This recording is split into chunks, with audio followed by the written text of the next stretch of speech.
अस्सलाम वालेकुम दोस्तों। आज मैं एक नई वीडियो के साथ हाज़िर हूँ और आज की वीडियो में मैं आपको बताऊंगा कि 32 बिट का प्रोसेसर क्या होता है और 64 बिट का प्रोसेसर क्या होता है। और उसके बाद बताऊंगा कि 32 बिट के प्रोसेसर में और 64 बिट के प्रोसेसर में क्या डिफरेंस होता है, क्या फ़र्क होता है। तो चलिए इस वीडियो को शुरू करते हैं।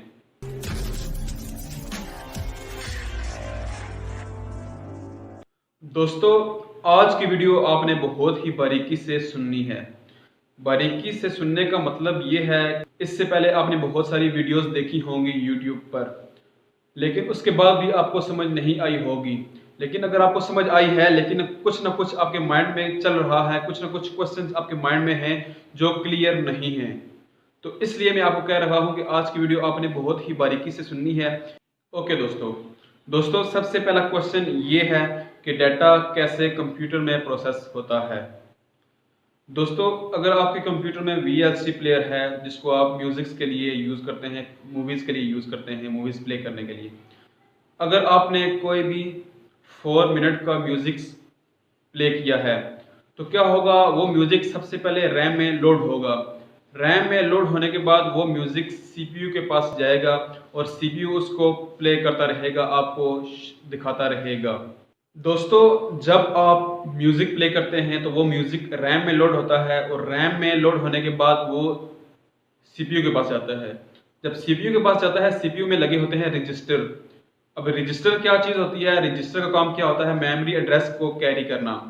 अब रजिस्टर का एक और जो डेफिनेशन है, उसका एक और मीनिंग है जो आम लफ्ज़ों में है कि रजिस्टर का काम होता है कि उन उस डाटा को कैरी करना, उस डाटा को स्टोर करना जो रैम से CPU में आता है। और उसके बाद रजिस्टर उस डाटा को आहिस्ता आहिस्ता CPU को देता रहता है और CPU उसको प्रोसेस करता रहता है।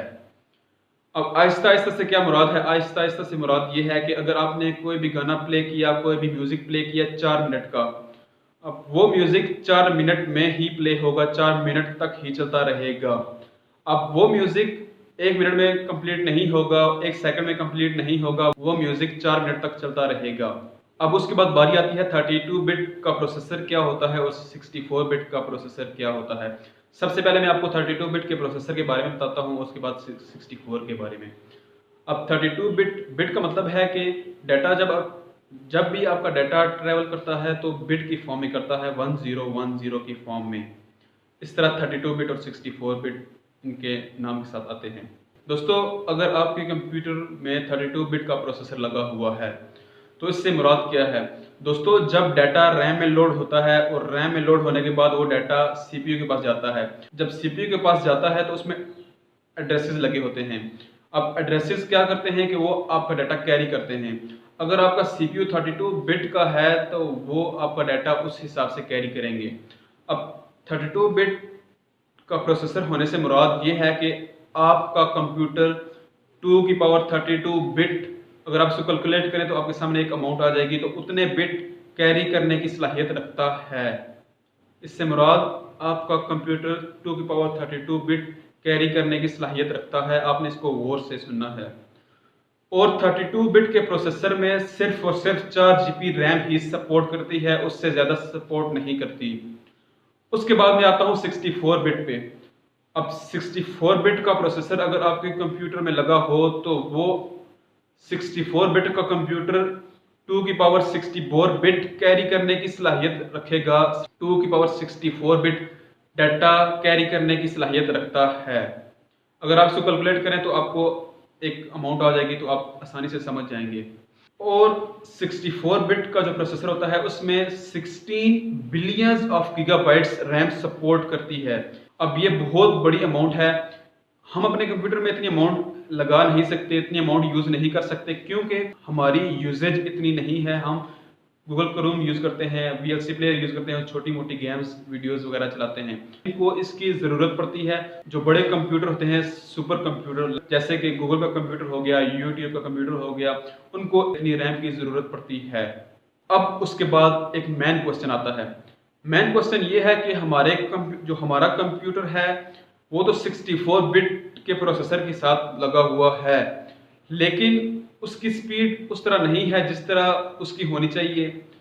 अब दोस्तों, इसका आंसर ये है कि जब चीज़ अच्छी लगी हो लेकिन पीछे चीज़ हल्की लगी हो, कम लगी हो, तो आपका कंप्यूटर उस तरह वर्क नहीं करेगा। अब 32 बिट का जो प्रोसेसर होता है उसमें 4 जीबी रैम सपोर्ट करती है, लेकिन हम 64 बिट के प्रोसेसर में 4 जीबी रैम यूज़ कर रहे होते हैं। अब क्या होता है, आगे से जो प्रोसेसिंग हो रही होती है वो फास्ट हो रही होती है, लेकिन जो डाटा लोड होता है रैम से रजिस्टर में और सीपीयू में, वो उसकी जो स्पीड होती है वो बिल्कुल स्लो होती है।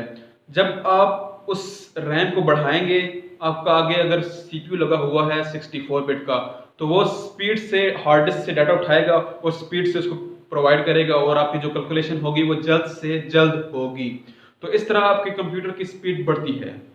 तो ये दोस्तों छोटा सा कंक्लूजन पॉइंट था कि बहुत सारे दोस्तों को समझ नहीं आ रही थी। तो दोस्तों मैं उम्मीद करता हूं कि आज की वीडियो आपके लिए बहुत ही इन्फॉर्मेटिव रही होगी। तो प्लीज इस वीडियो को लाइक करें और चैनल को सब्सक्राइब करें। तब तक के लिए एक नई वीडियो के साथ मिलते हैं। अपना ख्याल रखें। Thank you. Allah Hafiz.